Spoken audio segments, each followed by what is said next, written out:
Well, welcome to Jordan and welcome to our first ever preview tasting. We're excited to have you here, and today is a little bit different. As many of you know, Jordan has always been a little bit more than just a bottle of wine or a business. It's an homage to a bygone way of life. My parents founded Jordan back in the 70s. They'd fallen in love with French food before they even fallen in love with French wine. And after that, they fell in love, of course, with French hospitality and the great hospitality traditions of Europe that are kind of becoming lost in our world of Facebook and iPhones and technology. But we like to keep some of those traditions alive here at Jordan, which is where we're always trying to come up with new ways to share our wines and to share with you all of the wonderful things that are Sonoma as well. And that includes, most importantly, placing wine in context in terms of space. And it doesn't just, because a glass of wine is not just a standalone item. It should be enjoyed with, first of all, convivial company. And second of all, we think great food. And so that's kind of where we are, is we wanted to provide time and space for our wines to be enjoyed. Now, we're always coming up with new and different things. Many of you have been here before to our various functions throughout the years. And this today is our very, very first pre-release tasting. In fact, we're not only just sharing it with you all here today, we're sharing it live on the internet. And that's why there are cameras everywhere. So I'd like to welcome all of you joining us from around the world to share with us an exciting time of the year. And that's the release of our 2014 Cabernet, our 2016 Chardonnay, and our 2012 Cabernet in Magnum. Now, a little bit of what's going to happen today, our winemaker, Rob Davis, is going to come up here and join me, and he's going to talk about each of the wines we're releasing today that we just talked about, as well as our bonus wine. And then after that, we're going to have, Rob and I are going to host you through, walk you through 4 what we think are very special cheeses that have a rich and storied history here at the winery with our tours and tastings, and a lot of backstories with that. So we're going to do that together, and then after that, we're going to answer any questions you might have. So does that sound good? All right. Now, a little bit about Rob Davis. I'm going to introduce him here he's going to walk up here in a second. Rob is somebody that has made every bottle of Jordan since Jordan's inception with our 1976 vintage. It's a little awkward for me to admit, but he's also somebody I've known since I was 4 years old, which was not that long ago. But Rob is as much Jordan as I am or the Tanks are. He's been here since, in fact, I think this is the only job he's ever had since he left college. And he worked with Andrei Chelichev, who gained fame with BV in Napa in the 60s. So the first part of the tasting, Rob's going to walk you through the wines, and this is a little hint here. This is the part of the tasting when you drink, because the only thing Rob likes almost as much as making wine is talking about wine. And Rob has just joined us. He just came back from Arizona, where he went to spring training for his beloved Giants. Rob's a huge baseball fan, and he just came back last night. So Rob, welcome. Glad to have you back.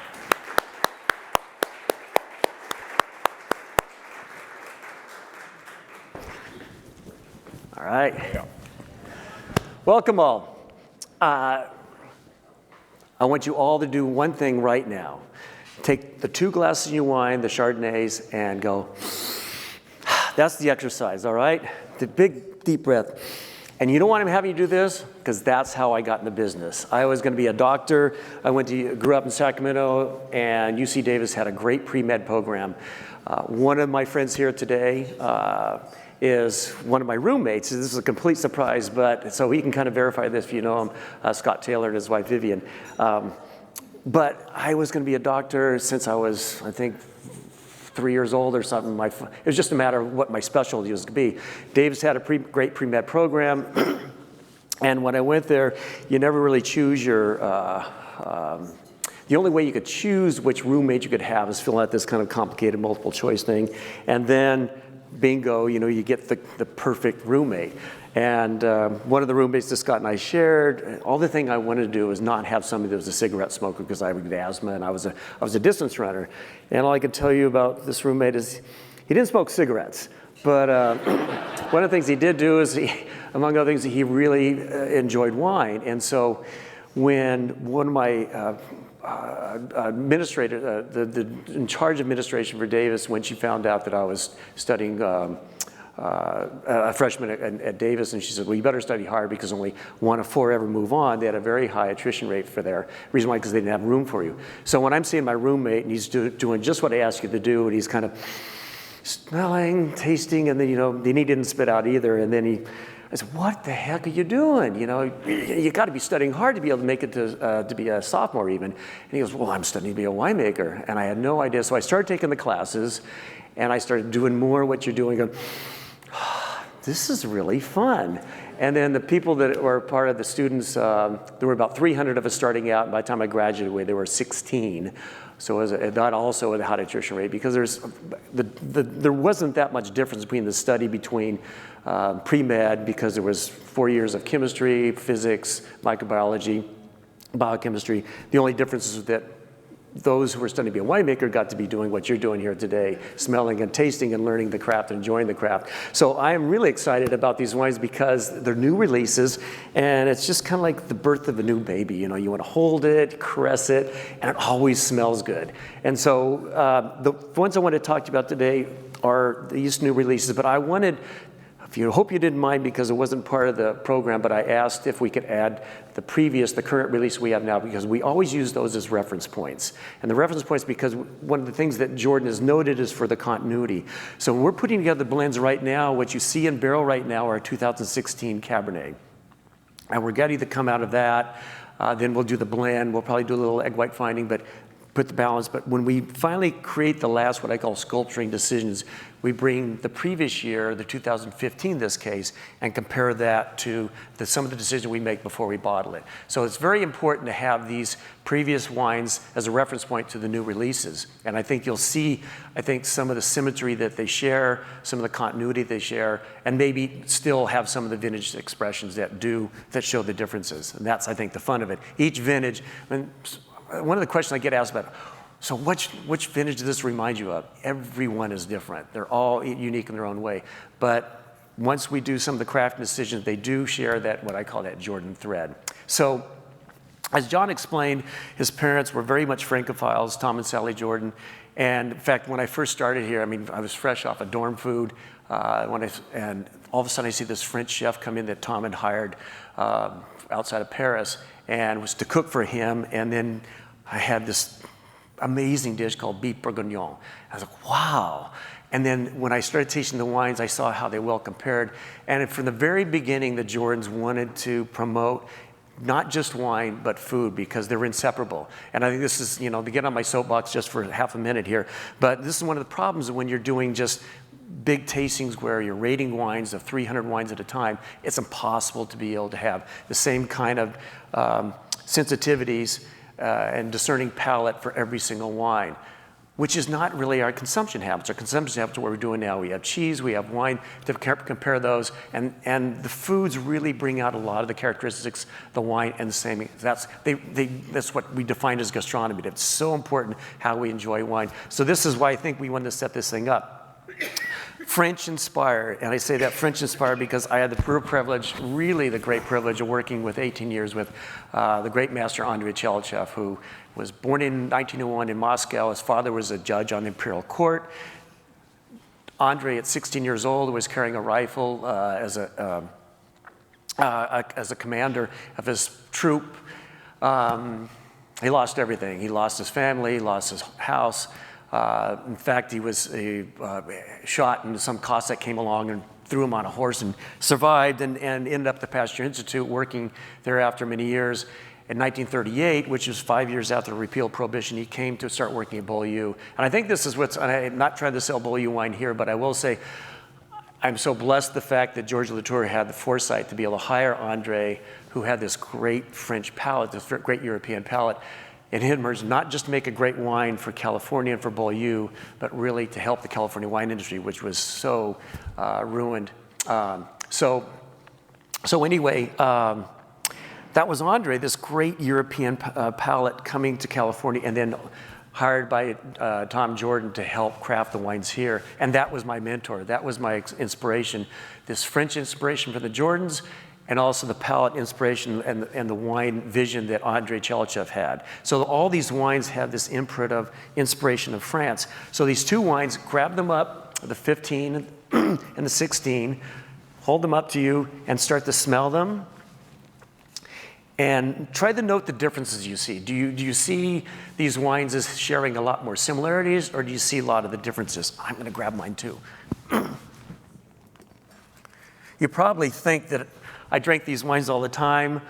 The real reason why I invited you here is so I get to drink them, because right now I'm working on the 18 in my head. I'm out in the vineyards with this vintage that's developing. We're just going through bud break right now. We have the 17 we're putting together to blend, and the 17 Chardonnay and the 16 Cabernet. So I'm always tasting the young ones, and I never get a chance once the cork goes in the bottle. So this is this I have not done before. So one of the other things that, and I'll just say this very simply, the 4 things most important to crafting a quality wine is really the vineyard, choosing the best place you can get to get your source of fruit. And so when we first started out in Alexander Valley, the idea was that we owned the property, which was not the best reason for choosing fruit. It was actually Judy Jordan with the J that chose Russian River. And the difference in Russian River fruit, this is 100% Russian River Chardonnay, the difference between that and Alexander Valley is huge. The difference between Burgundy and Bordeaux. And the Alexander Valley is great, as we'll see, for Cabernet, but for Chardonnay, much more important for early maturing variety to be in a cool climate like the Russian River Valley. I mean, it's so different that I'll leave here with a short sleeve, and by the time I get to Russian River Valley in the morning, I need a jacket on because it's so much cooler. And the fog stays there longer, and the fruit develops much slower. But for Chardonnay, it's absolutely ideal to have there. So what I learned from my French counterparts and traveling with André throughout Burgundy particularly, how you succeed as a winemaker is taking fruit that the cultivar, in this case Chardonnay, and you match that with the correct climate, a cool climate, that we share Burgundy and Russian River, and then the soil. The soil is so important, and that's where I think, even though Russian River is such a huge appellation, probably the largest appellation on the North Coast, the soils can vary tremendously. You can have a lot of iron, a lot of clay in one area, a lot of lacking drainability, which is not good for grapes, or really well-drained soils, which is great for some areas that I found. So what I think was what's key to the Chardonnays, the 2 Chardonnays you're tasting right now, are that they share the same grower, the same soil types, the same climate, and the same winemaker. So, but that I think is really what gives me the success is really taking this really amazing fruit from Russian River and be able to impart the style. Now, what is the style? When you're smelling these 2 wines, they do share this kind of what I call Fuji apple characteristic. What's most important to Georgian Chardonnay is the fruit. There's a lot of California, what I call California styles compared to Europe. If you talk to a European vintner, particularly in Burgundy, all they can talk about is the vineyard, the slope of the vineyard, how much chalk there is, what the drainability is, how much vigor there is in the soil, matching all that. But all they talk about is the fruit. They don't talk about what kind of cooperage they use. They don't talk about how long they've kept it in barrels. They don't talk about the malolactic. They don't talk about Surly, all those things we employ. The Batonnage de Surly, which gives some of the mid-weight palates of that wine, some of the creaminess. The malolactic can give a lot of buttery components to the wine, the secondary fermentation, which a lot of California Chardonnays have a lot of that butter component. This is kind of devoid of that because this probably has about 19%. So all those decisions we make are really to add some of the layers to the fruit of the wine, but not to overwhelm it. So what you should be smelling in both of these is that delicious kind of what I call Fuji apple, or is really nice crisp apple kind of characteristic. So the 15, you'll have one more extra age where this is a wine because it's more brighter, more crisper acidity, which again is our style. Much more acidity than you would get in some other California Chardonnay. Again, this is more similar to the Burgundies, particularly if you like Pouligny or Meursault. One of my favorite anecdotes I like to tell, which has been very consistent. We like to invite a lot of master sommeliers here that pride themselves on being able to blindly smell and taste a wine, tell you not only what year it is, what house it comes from, but also particular area. And this has happened time after time, because again, our inspiration is particularly Burgundies, but I would say more of the Côte de Beaune. And so time after time, the sommeliers would come up and say, you know, Rob, your Chardonnay pisses me off. Now, winemakers hold their hearts in their sleeve, and they're going, oh, what? You don't like our Chardonnay? And they'll say, no, I'm supposed to be able to tell what it is. And I smell your wine. Somebody hands me the glass and says, oh, this is Pouligny.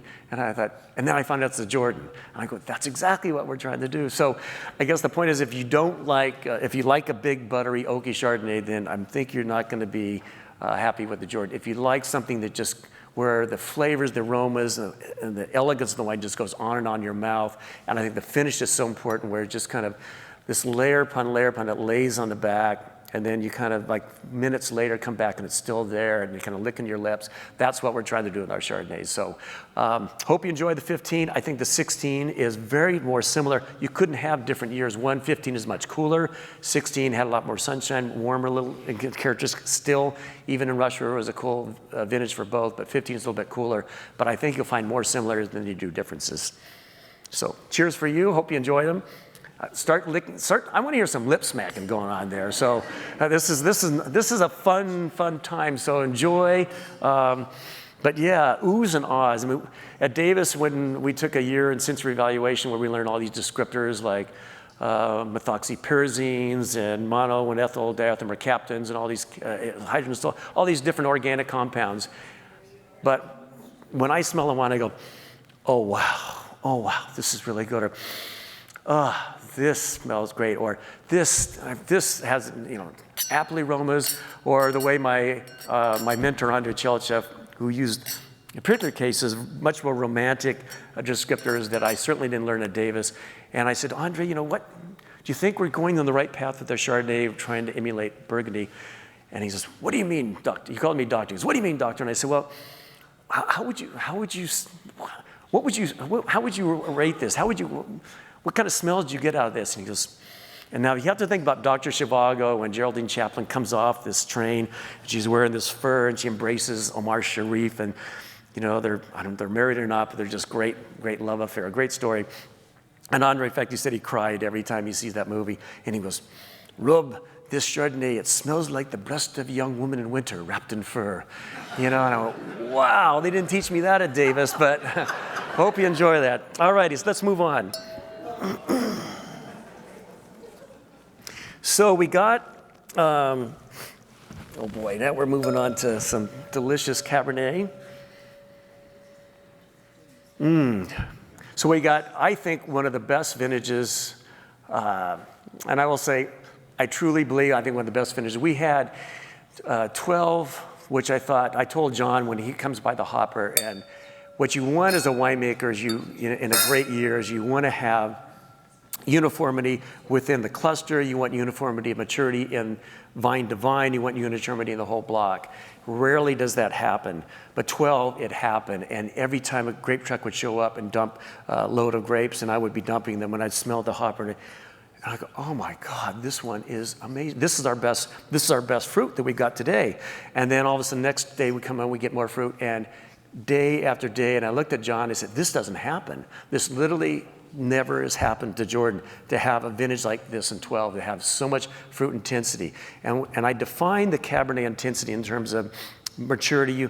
When the Cabernet is maturing, it starts out with a watermelon taste, then you start getting the raspberries, then it progresses to cherry, to red cherry, to blackberry, and then you finally get this component called cassis, which is a very concentrated blackberry, kind of boysenberry blackberry characteristic.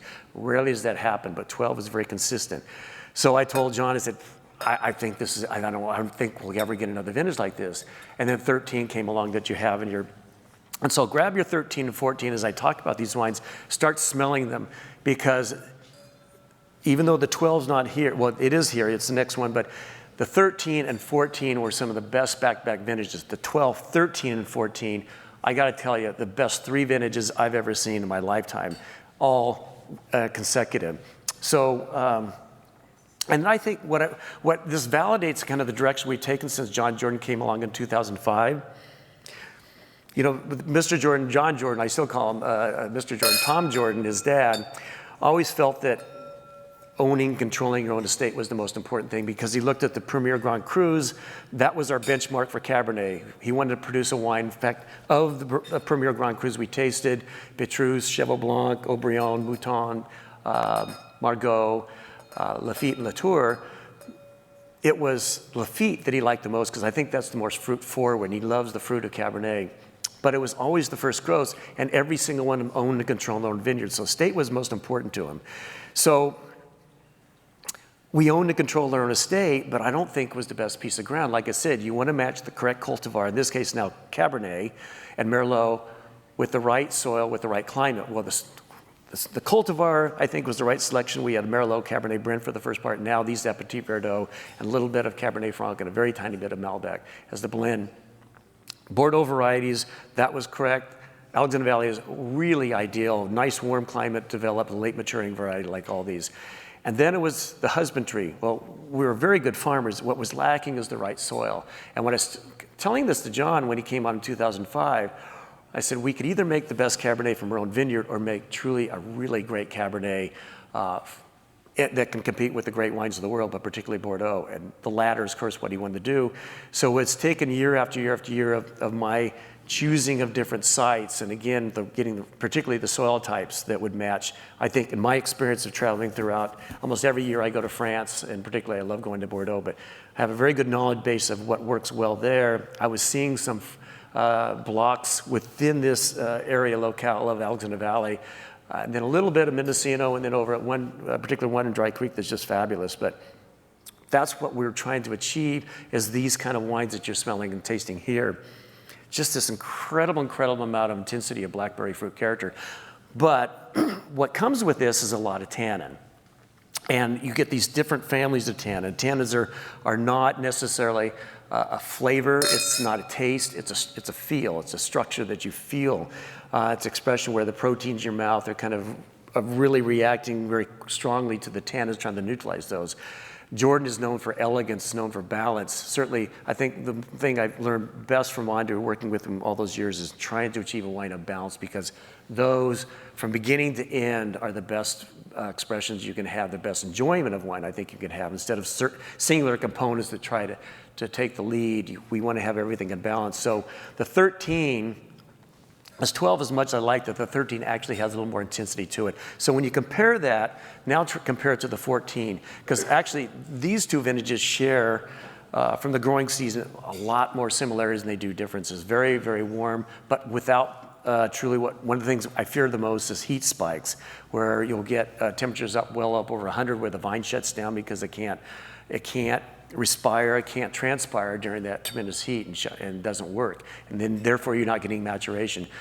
12, 13, 14 were years that just, I mean, if I had a little dial, like a little dimmer switch on Mr. Sun, I wake up in the morning, those years I can almost have a pretty good control of it, which obviously I don't, but that's what kind of expression. So now see, when you're tasting this 13 and then move to the 14, go ahead and grab your glasses. And again, compare them and say, how, other than a year's difference, do they have a similar fruit structure?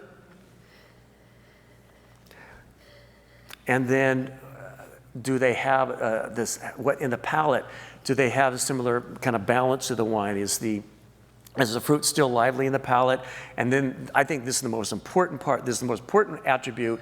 It's not necessarily a component, but it's considered a characteristic of our wines, is the finish. That's the memory. That is truly the memory of the wine, is when you compare these two together. And then, to me, the ideal is you wake up tomorrow morning and you go, hey, honey, I can still taste it, And that's what we work so hard, is that we want to build a memory movement, because if there's something there that's competing with your palate and it's not working very well, and then all of a sudden the memory's not there, and I'll say, well, that's not very good. And that's not what we want. We really work hard to build the finish of that wine, to build that memory of the wine. So there's one little component slightly different I'm smelling in the 14 versus the 13. And it might be you think there's a little bit more oak, and that's what I'm getting, a little more oak in the 14 than the 13. That's just because it's young. We'll see that the 13 had a very similar characteristic that the 14 had at this time. And and then with a year's time, it mellows out, it mollifies a little bit, and then you don't notice as much, but it really builds out in the bouquet. And I'm getting a little more bouquet on the 13. Wow, this is really good. And normally I'm not one to, pat myself, our wine team on the back, but I will say, it's Mother Nature that really came through. These kind of wines we don't have to work nearly as hard on, just because the fruit coming in is just so phenomenal.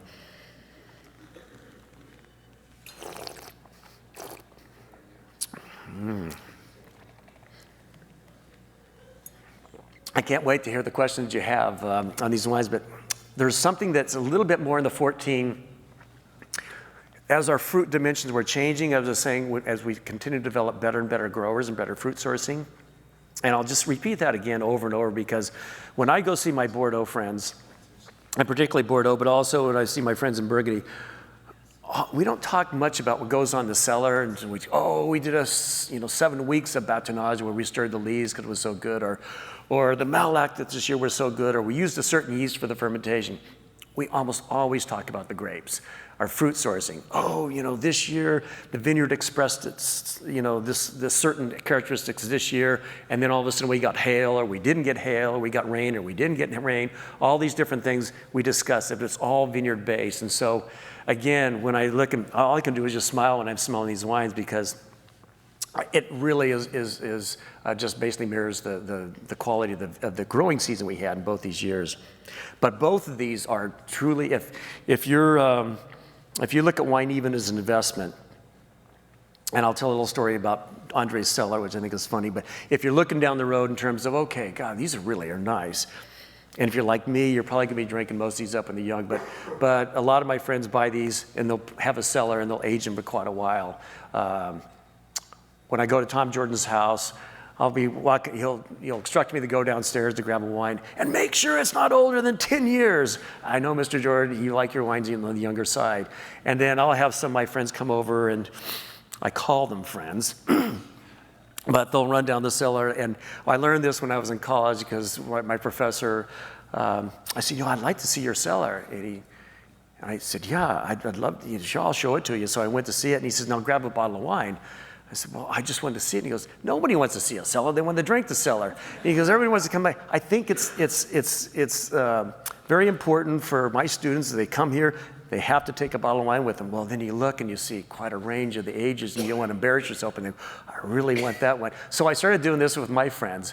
Well, they go strictly to the older vintages and they start grabbing those. Oh, this is great. And I'm like, well, that was my last bottle. So if you go there, thanks to my friends, I don't have too many older bottles of wine, but that's what they're there for anyway. So, but yeah, 13, 14 are just, I find a lot more similar than you do vintage than I do the differences.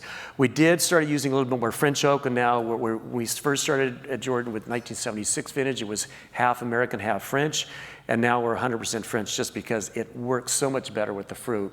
And again, we really want that finish and the elegance, but just that beautiful juice just kind of dripping and following the edges of your mouth, but just following the back too. And just, again, tomorrow morning, I hope you wake up and go, that was really good. Okay, so we're gonna move on.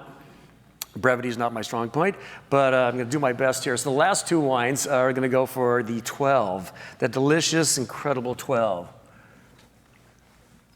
And everybody here knows why the 12 was so great. And the 14 was so great.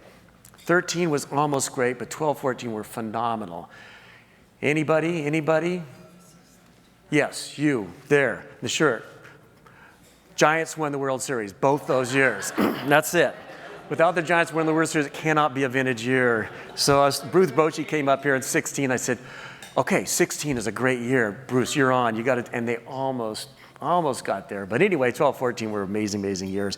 But I wanted to do this fun, because this is the first time we've done this, and I think John's idea was great. Let's do something different than kind of our spring release. Let's do some comparisons. So Magnums, if you've never had a Magnum before or never compared it to a 750, I wanted to do this because I really feel that there's such an amazing difference between these wines as they get older. And these wines, now they're only 5 years.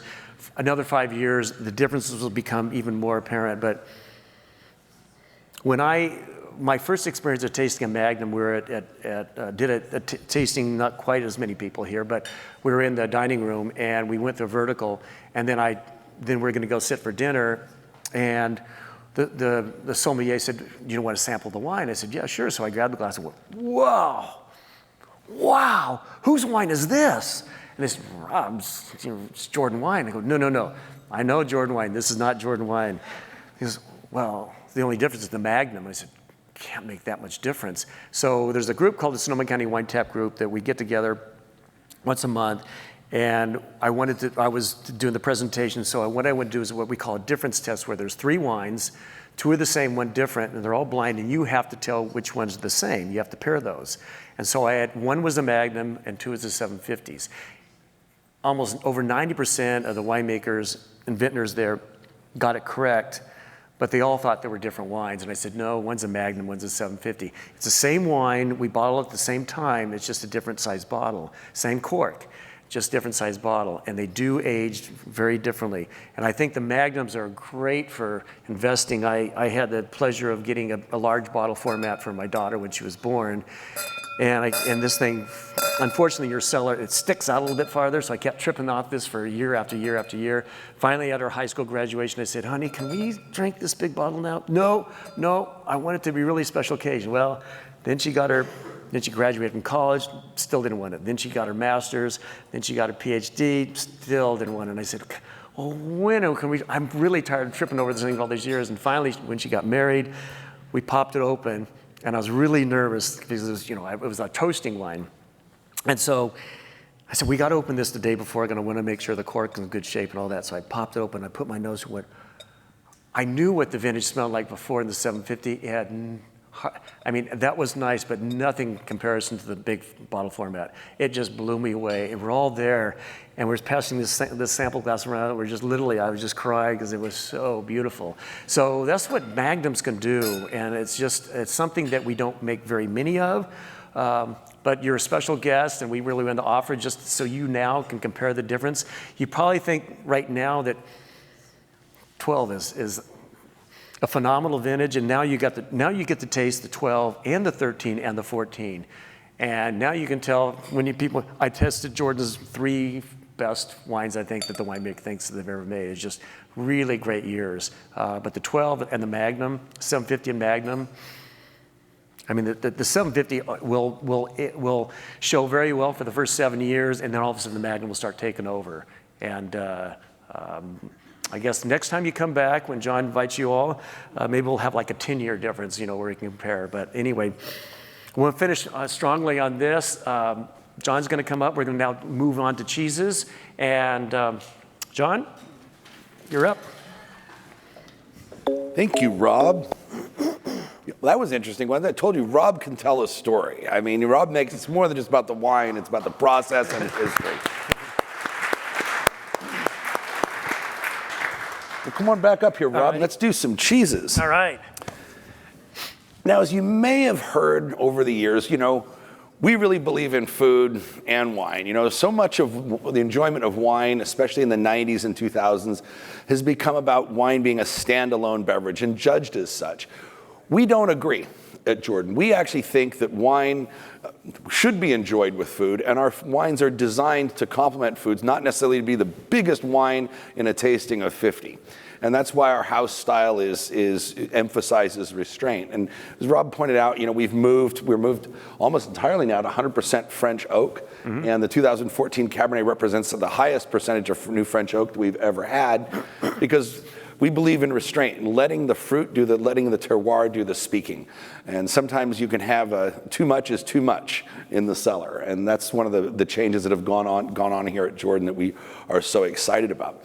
Now for what I think is the really fun part of this is the cheeses.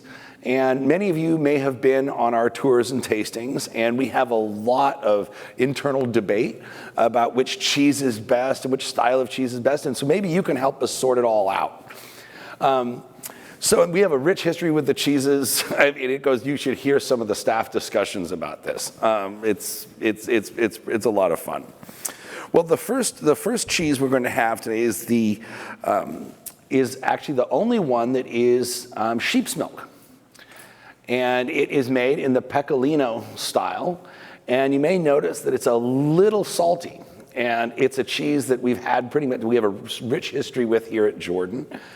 And it is made, like most of the cheeses today, here in Sonoma County, because we like to source things locally. Everything grows here in Sonoma County, which is, if you have allergies as I do, you find out every spring. So let's try that. Let's try that with the different, with the 2014, and kind of just work our way through it and see what we think. Yours are oriented differently. It is the it is the San Andreas.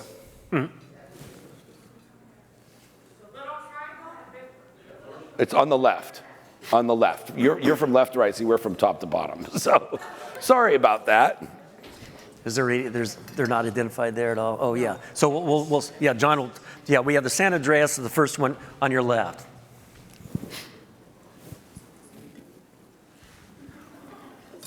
Thank you.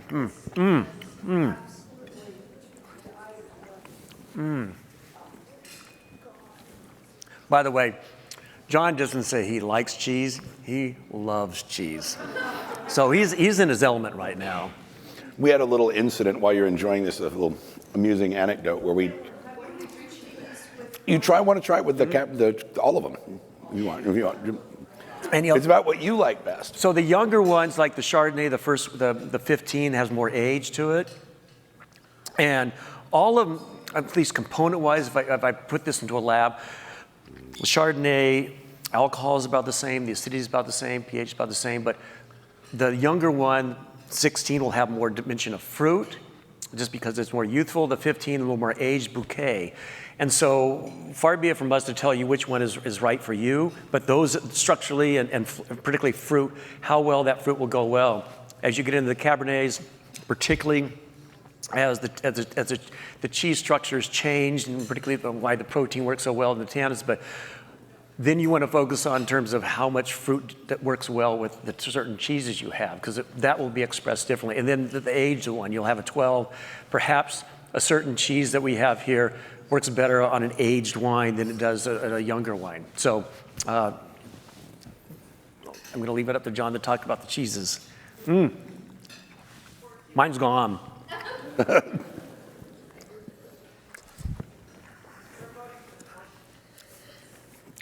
I agree, actually. Oh, wow. Hopefully my microphone's not working, so you keep hearing me smacking my lips, but that 14 cab, I haven't had this over a year. So like I said, I don't get the tasties all the time, but 14 cab really is going great with the San Andreas. The second cheese comes from a company called the Valley Forge Cheese Company, and it is located in West Sonoma County. And it's been family owned since the 1900s. That's obviously a rarity in business today. I mean, that's, geez, almost 120 years old. And it's named from the Estero Americano Creek, which is a creek that runs in the west side into the Russian River and runs right by their place, their cheese factory, so to speak. And it is, we're really excited about it. It's a cow's milk, and it's one that we've had, on and off here for some period of time. And it's very interesting.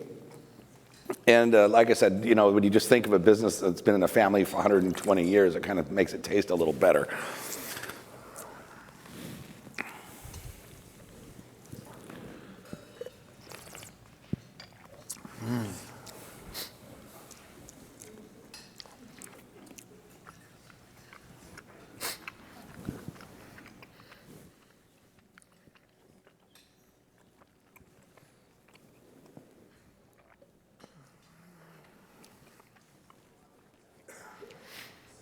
Under your plate is the right answer for what you should be liking? Nah. This is what's cool about wine. Whatever you guys like, you guys could be comparing, you could talk out loud and compare your neighbor to see which one seems you like to go with one or the other, but there's no right answer. It really, the right answer is which one you like the best. But the chemistry here, the different types of whites, the Chardonnay versus the Cab versus the older wines, play so much into your preferences of how you might like one cheese over the other.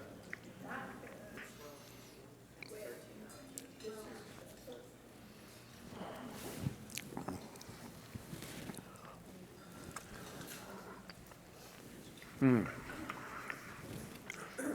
Do you taste the sea breeze in the Valley Ford? It's right next to the ocean. It's right next to Bodega Bay. I'm just kidding about the sea breeze. That's in my head.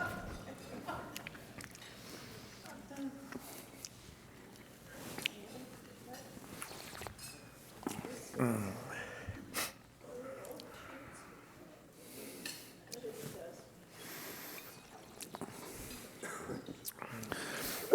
The next cheese also comes from the Valley Ford Cheese Company, and it is unpasteurized, aged about 80 days, made in the traditional Fontina style. It also comes from very cold cows, as Rob just pointed out, from the Sonoma Coast. Sonoma Coast is one of the coldest. In fact, Mark Twain made the observation in the 1800s that the coldest winter he ever spent was a summer in San Francisco. And frankly, the Sonoma Coast is beautiful, but you don't know, and I'm from Colorado, you don't know what cold is until you've been out there in the summertime. So the cows, just think of very cold cows. They're happy cows, though. With leather jackets. We know the names of the cows of each cheese, but we didn't want to get too esoteric. And you notice, I'm noticing, I'm going to ask you, now as you're preparing food with this and the different flavors of the cheese, and these are so different, how they interplay with the wines. And all of a sudden now, actually from wine appreciation, I'm getting a lot more out of the flavors and descriptors of the wine than I did just going without the food.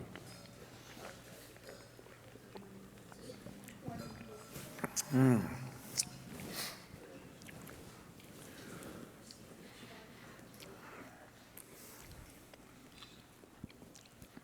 While you're enjoying that, a funny anecdote. About a year and a half ago, Rob and I made a video, and it involved us tasting in the dining room with a charcuterie plate in front of us with a lot of cheese. And Rob is not, as you may have known, Rob is a man comfortable with words and with speaking. Mm. And we were doing the video, and Rob was was explaining the wines and all that, and I basically kind of sat there silently, and I just kept eating the cheese. And when the video was done taping, it turned up on our employee Christmas bloopers. Our communications director, Lisa Matz, in the back, she sped up the video and silenced it. And you just saw me hoovering an entire set of cheese, entire plate of cheese. I didn't say a word, and I just ate the whole time. It was like one of those hovercrafts just sitting upon the cheeses and all of a sudden enveloping it and just engulfing it. Yeah, and then it was, thank you for joining us, and and that's what I knew the wine really was meant to go with cheese. But the whole history of cheese in this area is interesting too, because this area used to be very simple. 80%, when I came here, 80% of the grapes grown were white grapes, and the wrong grapes. I mean, it was market driven, but you had grapes so inappropriate to the area. Gewürztraminer, Muscat, Canale, all German varieties, all cold areas in a warm area. But the cheese areas around the Novato area and then close to the coast, there was one. And now, then Laurie Chanel came along with goat cheese, and all of a sudden she became this rock star. I was at a wine tasting. I've been around for a while, and I was thinking, oh gosh, I really want us to be here with Jordan. No, Laurie Chanel was like this goddess that descended upon this tasting. Everybody wanted to talk to her. And this association with cheese and wine, and then this particular area and the quality of it, all of a sudden, all these cheese houses started growing up. And so now there's not just wine tastings, but you can go in wine and cheese tastings. And this is why I think this works out so well.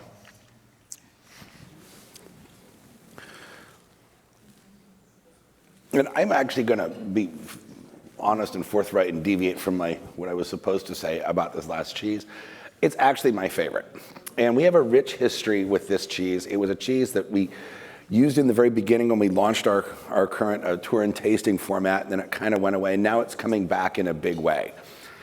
It is also a cow-based cheese. These cows are somewhat warmer, as they are not Sonoma cows, as this particular cheese company is from Modesto, where it is. So these cows are warmer. They don't have to wear thick leather jackets. And this cheese is not in the Italian style so much as it is the English style. It is aged for 14 months in bandage cloth. And it is, it is a Central Valley cheese. And I happen to like it the best. It is, I think, it's a little more pungent. And I personally enjoy that English style. I prefer it a little bit to the Italian, but as Rob points out, so much of this is subjective that it's more about what each individual's tastes. I will tell you a funny little story, though. I did not know John was such a cheese fan until it was harvest time. And, John's very close to our executive chef here, Todd Knoll. And one of the things we did as our popularity of the combination of hosting events where we wanted to show great food that Todd could turn out along with our wine, and we had this little walk-in type of cooler. It also was the area where, when we worked late at night during harvest, that I would go and he would leave these great meals for the harvest crew that would be working like until 1 o'clock at night. So I went over there and opened up this cooler to walk into it, and all of a sudden, I literally just jumped out of my shoes. I saw a rat inside the cooler sitting there and went, now, Todd is probably one of the most, you talk about hygiene, you talk about cleanliness. The public health department probably has a poster of him, how well he keeps his kitchen. You're going to want to put a fence around this rat story here. But I thought, what the heck is a rat doing in there? And it was sitting on the cheese. And so I didn't touch the cheese. I just grabbed the plates and I went and we fed our crew. And then it very gently, and I didn't want to embarrass Todd. It's like somebody discovering a vinegar barrel for me. And I thought, Todd, by the way, you got a problem with a rat. And he goes, what? I said, there was a rat in the walk-in closet. It's not a real rat. It's just a fake rat. Animal. But I put that on the cheese for when John comes in. John loves cheese, and I put that, and that's where he knows to go to get his cheese. And I thought, so I went in there one time, and I went to touch the rat, and it really was a fake rat. But I'll tell you what, why didn't you tell me this thing? Just scared the hell out of me.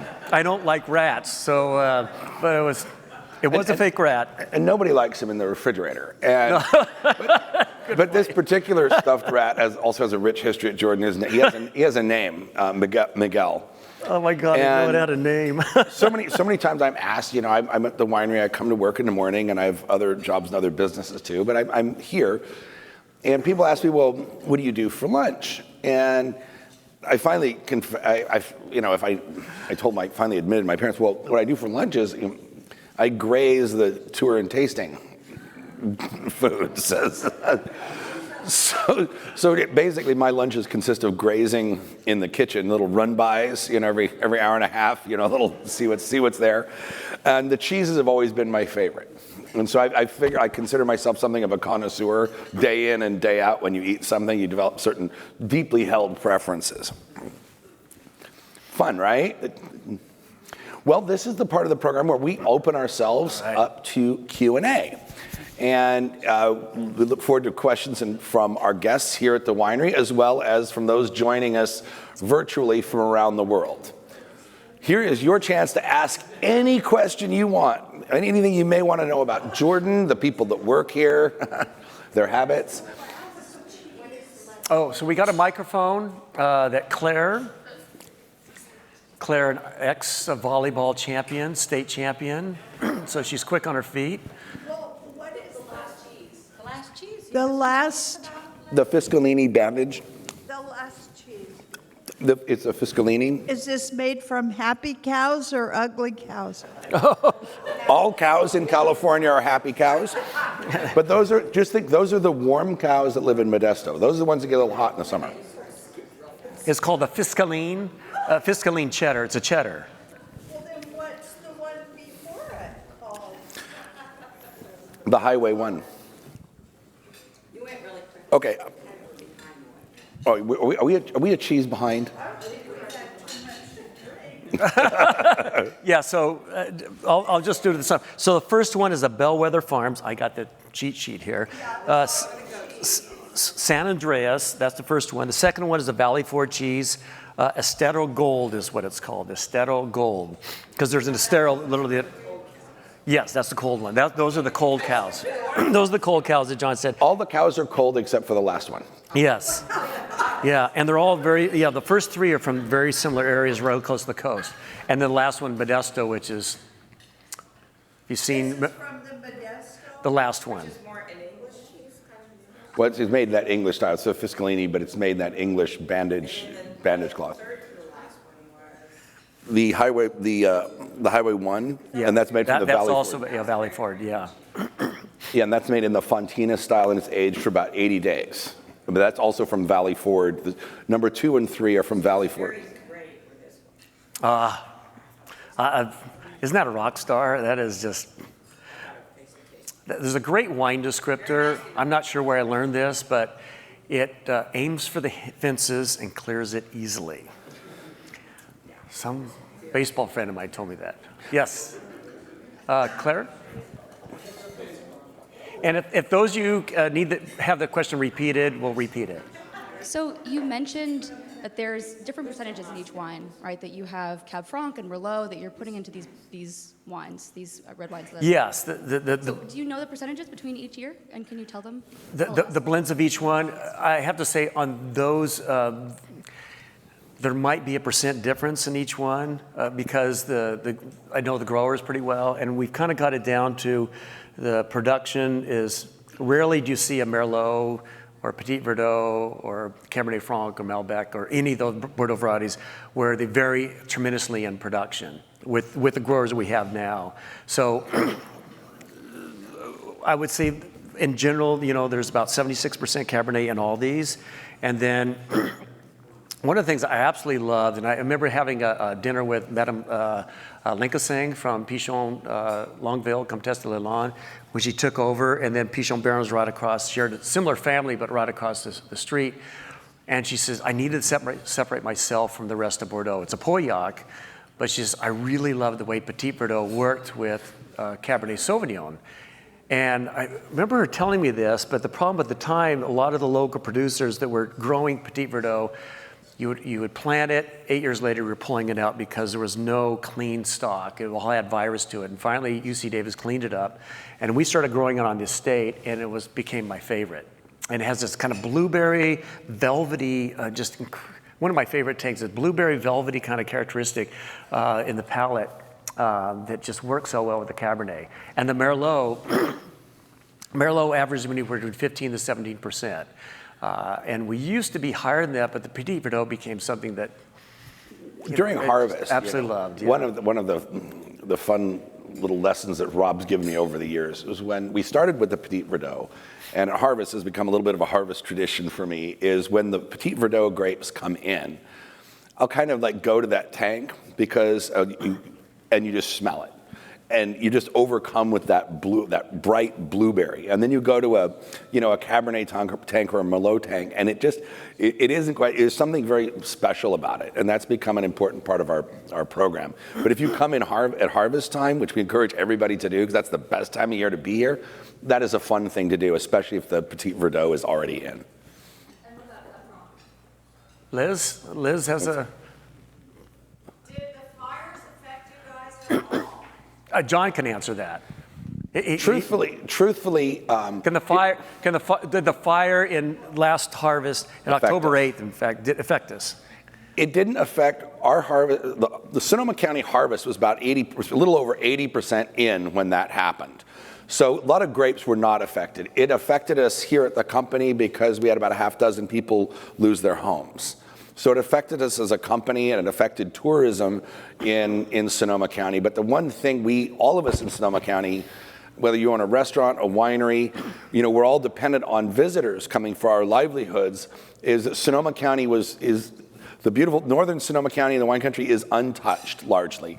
Please come visit us. I mean, nothing has been permanently damaged. Vineyards were not largely destroyed. It was a tragedy for a lot of people who lost their homes, but it becomes an even bigger tragedy if people think that the wine country burned down, which it did not. So it didn't really affect Jordan other than many of our teammates. one of the 2008 was an issue with this, and some of my friends in Australia are particularly affected by the bushfires there, and they have the best research on how to deal with this. But the smoke attaches to the skin of the grape, and it's coming in. It's whether you like it, it's coming in. And what John said, almost everybody was finished with the harvest, but what was left out there, which media really doesn't report, what was left out there really wasn't picked. Very, very little fruit was picked. And the reason why is because the smoke conditions were not healthy. And so a lot of there was no labor that we could put out there that exposed them to the hazardous effects of smoke. So whatever was left when the fires began was not picked at all. So very, very little of the 2017 have any kind of smoke characteristic, very little at all. Unlike the 2008, which ironically was a challenging vintage because of fire. Yeah, the 2008, that kind of was an issue, but you didn't see it on TV. Winemaking is probably the best job in the world. One of the worst jobs, though, is to go to the owner and say, oh, by the way, our production was way down. And 2008 was way down because of the fires. But one of the cool thing about working here is that if it doesn't work well from a quality standpoint, it's not going to end up in your glass.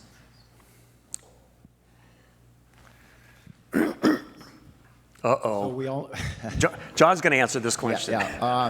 we all know that wine making is, at least the blending is not an exact science. And I guess each year, as you said, the vintage and the harvest is different. So I know you start with kind of a general recipe of how you blend, but how do you blend and decide, from year to year to maintain the similar style, and who is involved?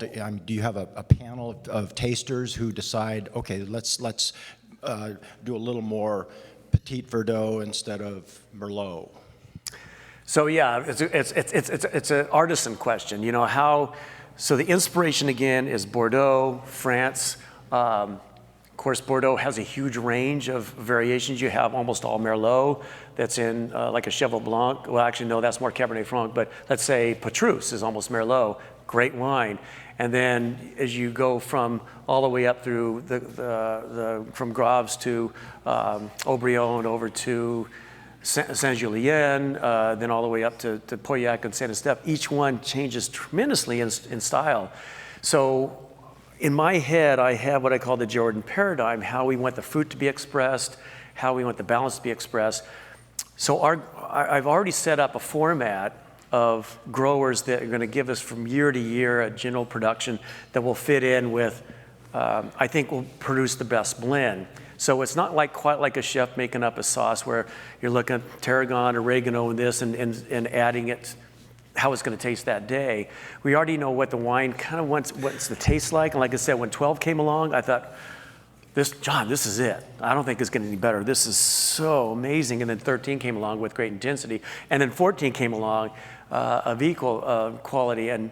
But in terms of if I'm in June or something like that and see all of a sudden Cabernet's percentage is way down, or there's no way I can say that, oh, Cabernet is going to be this way before the harvest. I can't do that, and so we have to have some kind of I hate to use the word recipe because it seems too formatted. We have an idea of how the fruit's going to come and develop and how each area will express itself really well. And then as that fruit comes in, I will make the changes in terms of decisions on a lot has to do with when I want to pick it, decisions on when I think the maturity is there, which can range between as much as 3 weeks between the same grower. Some years it's be earlier because I think the fruit's better. Some years I have to wait, which I did like in 2011 and 12. And then in terms of Merlot percentages, that's already set. If I feel like I have too much Merlot, then we're simply not going to use it. But when we put together the blend, we'll put together some of different subsets, so to speak, and then we choose what we think would work out best. But a lot of it has to do with the quality of the tank. And if I see a tank, let's say a Merlot can have a huge range in tannin expression, huge range in fruit expression. I had one that was so lightly colored but had this great fruit characteristic to it. I wanted to use it. I never really have to worry about color, but it's mainly about the fruit intensity I work with. And so that was like the fun is that, well, how come we never used Petit Verdot before? But once we had the vineyard, I think our vineyard manager, ranch manager, Brent Young, said, how come you like the Petite so well? And I said, I don't know, it just has the best fruit. Well, you know, it's like the best soil. It's the best part of the whole vineyard. And I said, well, maybe that's coincidental, but I don't think so. It's just that those are the things that just express that fruit so well. So when we put together the blend, we do have in mind that what you're tasting here, hopefully, I'm suggesting to you that you're not going to see a huge range in expressions of the fruit. There is a similarity more than there is differences. And that's just because working with the growers from the very beginning and then making decisions on the fermentation and then all the way to the blend, we follow more continuity than we do differences. Real quick before the next question, if you haven't discovered, you all have a folio or a folder that has all of the tasting notes for each of the wines that you're enjoying today, as well as the cheeses to take home with you. So you'll have all those notes.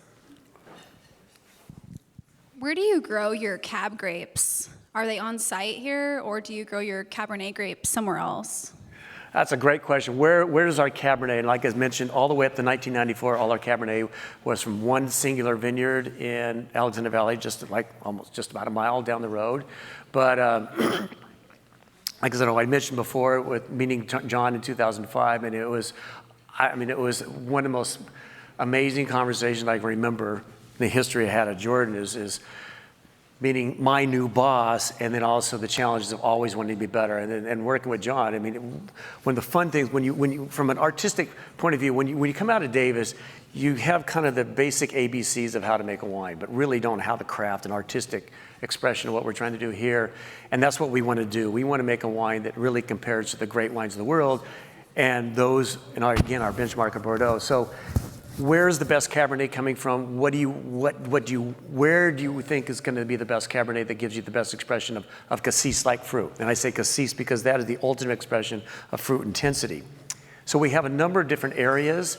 One, particularly the Geyserville area, not on the west side of the river. It's hugely different. On the east side, you have much more of a gravel base, and it has a lot to do with the millennium of how the Richmond River flowed and where it eroded and put a lot of topsoil in one area, and you got a lot more gravel in the area. Drainability is the best spot.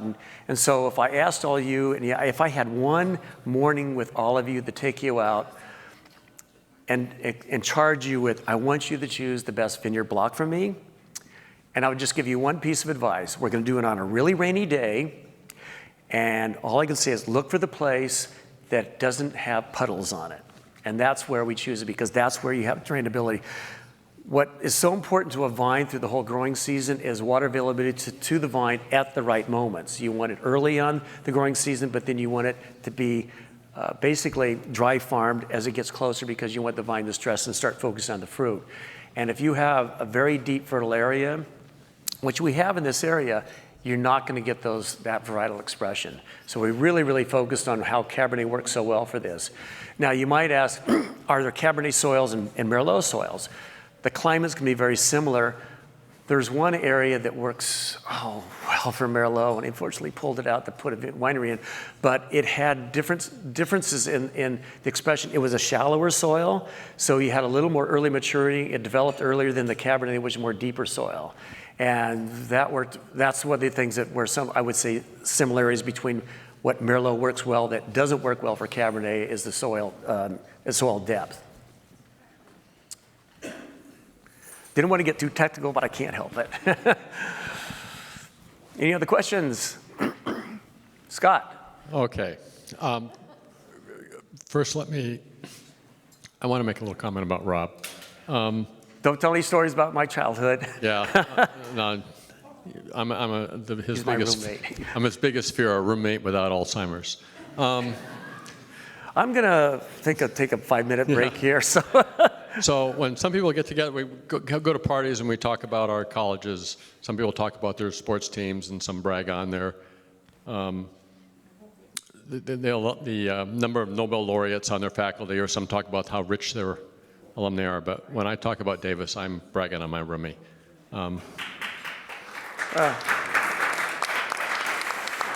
But so, question for the future. I've read somewhere that some of the champagne houses are buying land to plant vineyards farther north because of global warming.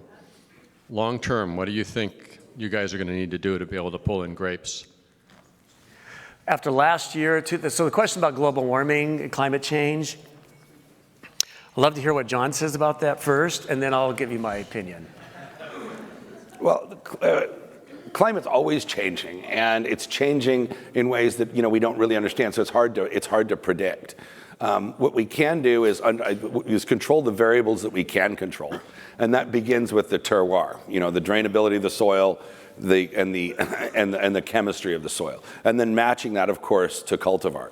That is pretty much, those are the only variables that you can really control, and the only ones that you can really predict. So, it's tempting intellectually to try to speculate on which way this and what you should do that, but it's from a scientific or mathematical point of view, it's difficult to know. So we focus on what we can do and continue to execute on that.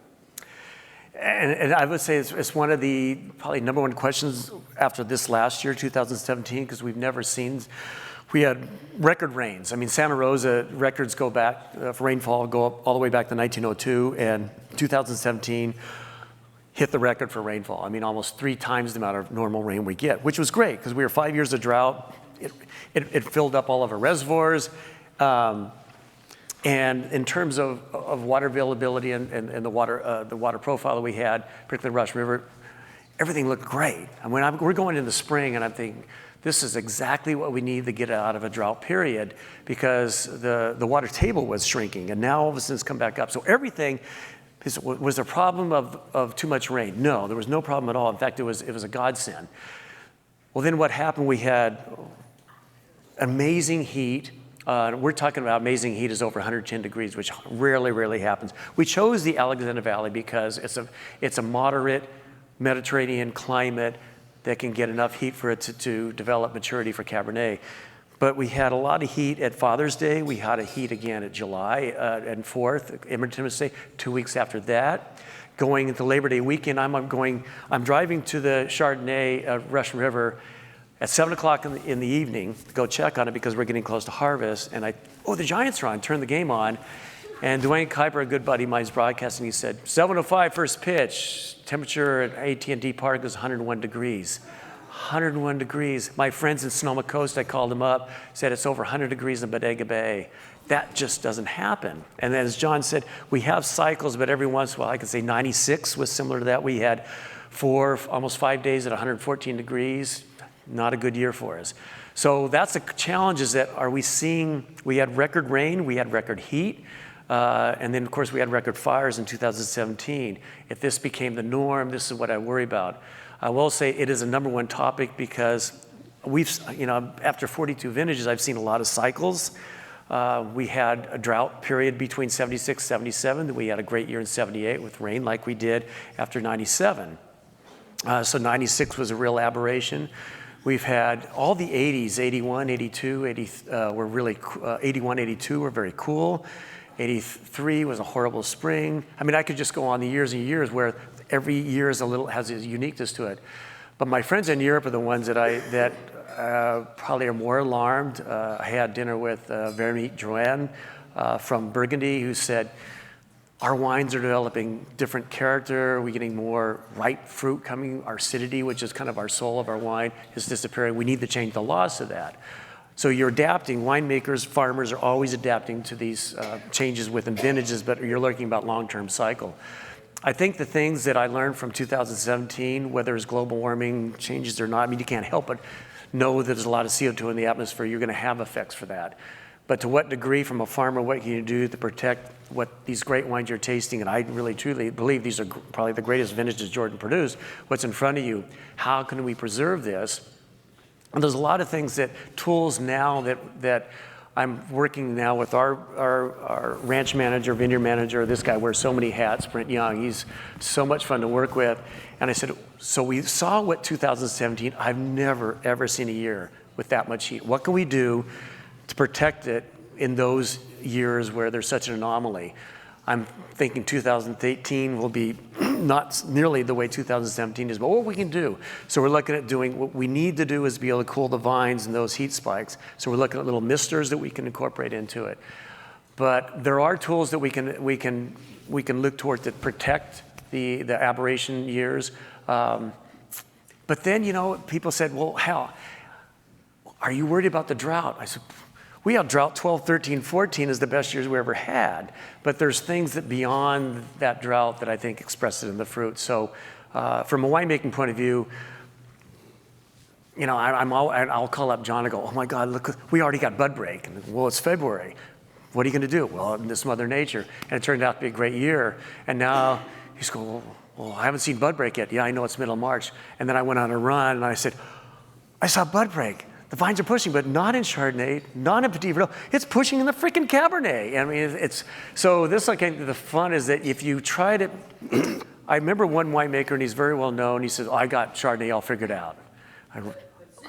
I got to tell you, after 42 years of work with Andre Chelch, after 50 years of harvest of his experience, we never got it figured out. And that's the fun of it, is that so you're challenged with constantly being focused on what Mother Nature is doing that year and then responding to it. And so the tools we have now, whether we have climate change or not, I think it's going to be able to help us through those kind of wacky years like we had last year.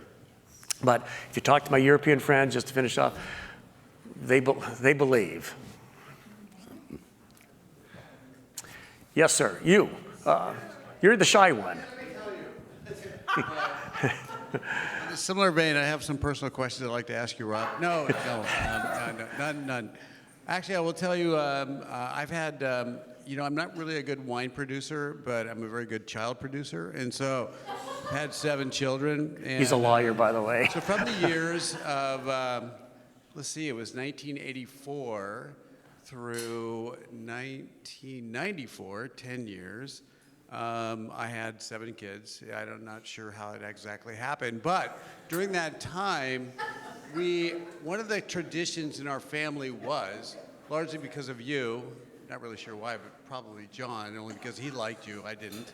But what happened was we bought the wines of the year of their birth, and we held them until they were 21, and then we would have a party, and we'd have people come over. So in the question of what Tom was talking about how they hold up, they held up very, very well. In fact, the oldest one, I think it was probably actually, it was 84.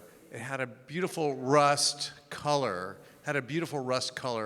as we poured it and decanted it, and it was really good. So your wines do hold up really well. You don't have to wait just 10 years. They hold up forever. It was well over 25 for some of them. Some of them, most of them, I bought a case for each year of their birth. Most of them are all done by that time. So, but it was good. I kept one for each one, so it worked out good. So very good. Thank you. You've done a good job. Thank you. They do hold up. They do hold up very well. And I will say, one of the things, thank you. So one of the things and John could speak about this, is and again, one of the pleasures as an artisan, I say beyond just, when I came out of Davis, wine was defined as a series of oxidations, reductions, phosphorylations, and irreversible decarboxylation. Now, how much fun is that to drink? But it was all chemistry, all media, and so working with Andre was, and his skills and experience was just really, really amazing. And then the Jordan family embracing wine to go with food, it was unique because Cabernet was considered something you could only age. And so ageability, more important than how wine tasted, was most important. And the Jordans did embrace what certain wine critics, and I won't name them, thought about, their point scales. And I would like John to talk about how important point scales are to his feeling of success. Well, first of all, the point system didn't really come into its own and become part of the wine lexicon until the 1990s, led by a certain publication that will remain nameless, Wine Spectator. Where did that come from, right?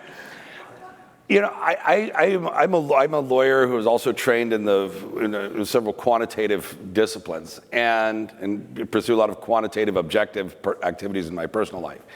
And the very idea that you can assign a number between 1 and 100 to something as inherently subjective as the enjoyment of wine defines ridiculous. I mean, it really does. The whole point, the idea that you can say something is 97 and something is 93, it's 4% better. How do you taste 4%? And what were you eating it with? What did you drink before that influenced it? And second of all, it matters what you like. I mean, we at Jordan, our wines are designed with one overarching philosophy in mind, and that is to make the chef or the home cook look good. That is it. It is really that simple. And so we don't, and the point scale, as we all know, rewarded those wines that were bigger, that had more alcohol in them, that were bigger and more opulent, because the people that made such, and I put the term judgment in quotes, they were doing it in a row of 40 or 50 wines where size really did matter. And in the case of Cabernet and Cabernet, it really shouldn't. So that's how we feel about it. I hope that was not too blunt, but not really a fan of it, and I think it's logically quite silly. So I think we have one more from in the audience, and then I think maybe we have some online viewers that would like to ask. Quickly, you sort of touched on it, but for years the big California cabs were higher alcohol and all of that. Do you find that, you were bucking the trend because you're trying to make it more food friendly? Is that still the case? Is a big cab, high alcohol, the norm, and you're against the trend? Yes. Well, first of all, it's still largely, it's still in terms of points and those critics. Those critics aren't going to all of a sudden change their mind and say, oh, we were wrong, more food friendly is right. So those people that still feel that way, they still feel that way. And they're still tasting those wines in a lineup, which you can't help but think it tends to reward bigger than not bigger. That's just my opinion. But what we are seeing, though, because we host a lot of sommeliers, wine buyers, and sophisticated wine consumers like yourselves, and we're starting to hear more and more that the Jordan style, the emphasis on restraint, the lower alcohol, is becoming more in vogue and isn't such the quaint boutique specialty item that it was 8 or 9 years ago.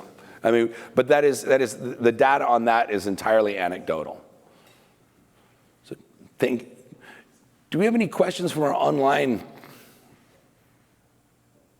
community? Okay, well, hello, and we're glad to have had you here and visiting us from afar, and we hope that all of you will come to visit us here at the winery in the coming months, especially since the best times of year are rapidly upon us. I think in the next week we're going to have temperatures in the 80s, and then summer, and the best season of all, which Rob calls nature's greatest party, autumn will be here in just a few short months. So it looks like we've gotten through the winter, so please come and visit us when your travels next bring you to the wine country. And if you want to just salute our friends at Facebook right now watching, you want to have some fun, grab your glasses, because I don't know if they can do this, go, you can't send that over the airwaves, so enjoy. It's what it's all about. Well,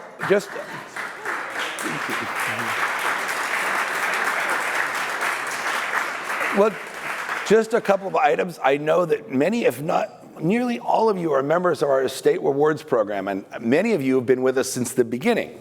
And it's hard to fathom the fact that it's been 10 years since we've had the Estate Rewards program, started in 2008. So this is the 10-year anniversary. And so that's one of the reasons we did this tasting, is because we wanted to do something special. That, and it's just kind of our way to always try to figure out some new video or some new way of telling our story so that we can all participate. But in your email inbox in the first week of April, you're going to see a very special a very special email from us with regard to the Jordan Estate Rewards program. I won't say anything more about that, but you can look for that next week. And our 2014 Cabernet and our 2016 Chardonnay officially go on sale the first week of April. But for those of you here today, if you really wanted to get a jump on your friends and relatives, only you can buy it, can take some home today. So, thank you so much for taking the time and spending part of your Saturday with us. And as mentioned earlier, inside your folio are tasting notes and all of the cheese information you could possibly possibly one. The only thing we weren't able to put in there was some of the cheese. But thank you so much for coming, and we hope you enjoy the rest of your visit to Healdsburg. A lot of great restaurants, a lot of great things to do, and maybe we'll see you out about town tonight. So cheers. All right.